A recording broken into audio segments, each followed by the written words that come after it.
Денеска во Македонија се воспостави еден најнегативен прецедент, кој што сметам дека не би требало да се воспостави и да продолжи во текот на било која кривична постапка.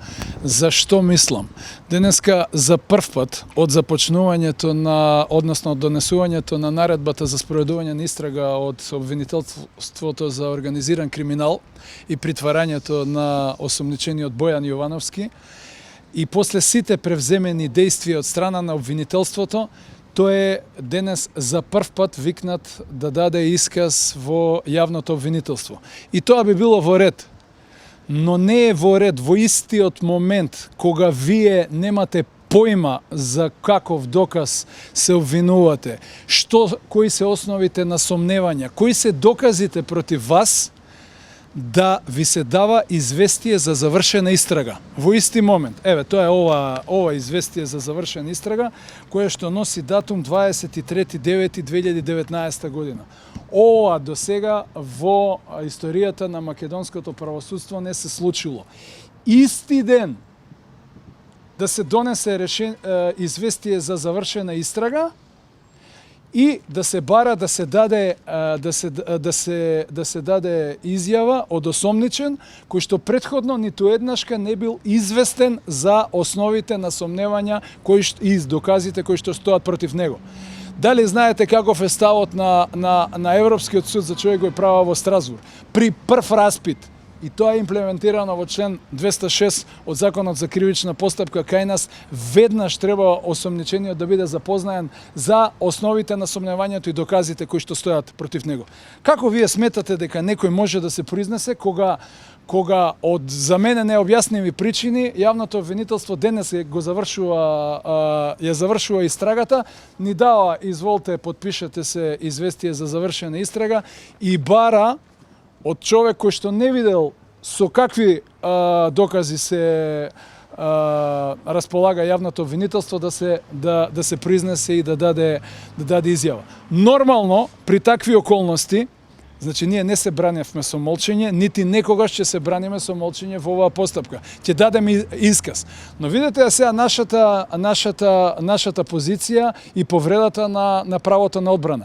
Во овие 15 дена ние сега треба да ги гледаме, бидејќи истрагата според обвинителството е завршена со известие, ние треба да ги гледаме доказите, па ќе се договориме да даде исказ. Тоа е еден правен нонсенс кој што затоа велам е прецедент и сметам дека не треба да се спроведува во Република Македонија. Не гледаме ние на кристална кугла да знаеме кои се доказите кои што стојат против осомничениот.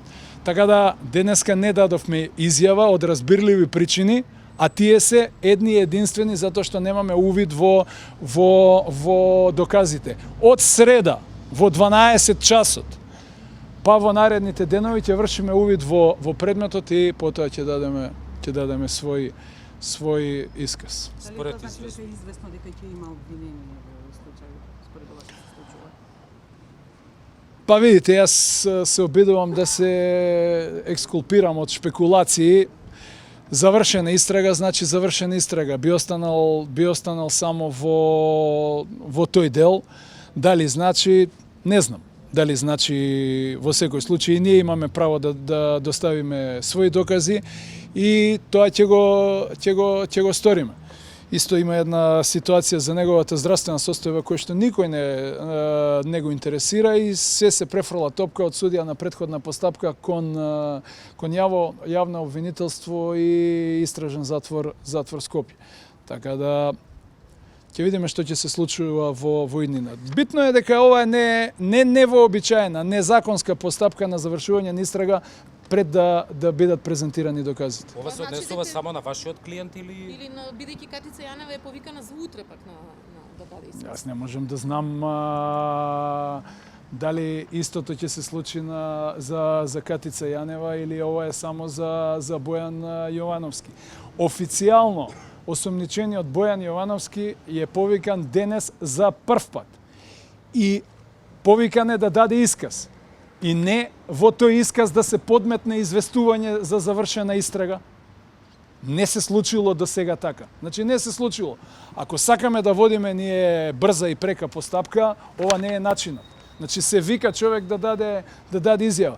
Дали јас како бранител, дали некој друг бранител, дали Бојан Јовановски има избран бранител или бранител по службена должност, а тоа е небитно.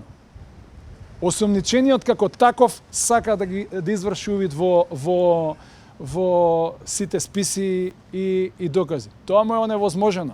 Тоа е опасно голема повреда на одредбите на законот за кривична постапка. Сега ние покажување на осомничениот ја знаеме целата вистина во врска со овој кривично правен настан и токму заради тие причини сакавме да дадеме изјава, но не под вакви околности. Ја споменавте здравствената состојба, за што се работи, рековте преписки има, но Па пак ви кажувам, се работи за операционен зафат, за кој што ја лично го осудувам, од наводна естетска природа, значи намалување на неговиот желудник. Меѓутоа, после тоа има две неуспешни операции на подврзување на тенкото црево во тој желудник. Нон-стоп повраќа, нека се смеат, мислам, владетелите на правото кога велат дека можеби е труден, па затоа повраќа. Значи нон-стоп повраќа, нон-стоп паѓа и го носат и покрај одобрение на судија од претходна постапка го носат во амбуланта и му дават една обична емулзионен раствор и со тоа се завршува. Не го кажувам ова заради тоа да нешто се постигне, реално не му е добра здравствената состојба. Може би сам придонесол за таква здравствена состојба со таква операција, која што очигледно во Република Македонија така се извршува. На тоа, кој владетели на правото? Тоа го кажав со сарказам, владетели на правото. Па знаете, ние сме позната нација каде што секому се сити за одредена ситуација. Па ја отворете Facebook, секој втор пост вие на луѓето што го мразат Бојан Јовановски велат да не е труден, затоа повраќа. Од тој смисла, а не владетели на правото. По мене да. По мене да. Ако немате вие функција на желудникот, ако немате вие функција на тенкото црево, не знам што би требало, ако нон-стоп повраќате, значи не се храните. Значи вас вештачки треба да ве хранат со инфузии, како тоа не е животно загрозувачки. Океј, не е излив на крв во мозок или инфаркт, но е далеку од безазлена состојба. Што сега ќе преземете после оваа ситуација? Па ви реков што ќе превземам. Значи ние сме приморани, независно од какви работни обврски има, после завршување на истрага да вршиме увид во предмет, што е нонсенс правен, неверојатен правен нонсенс, да вршиме увид во предмет и да вршиме увид во сите докази, дали ќе стигнеме во тој рок, кој што си го само создал и само задал обвинителството во рок од 15 дена, ќе видиме.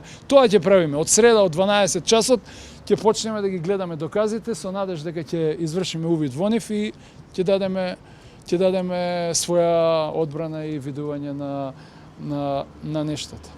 Рековте дека знаете вистината, иако се уште немате извршен увид во доказите. Која е вистината за Не ја знам јас вистината. Јас ви кажувам што осомничениот мене ми каже при нашите разговори. Тоа сакав да кажам.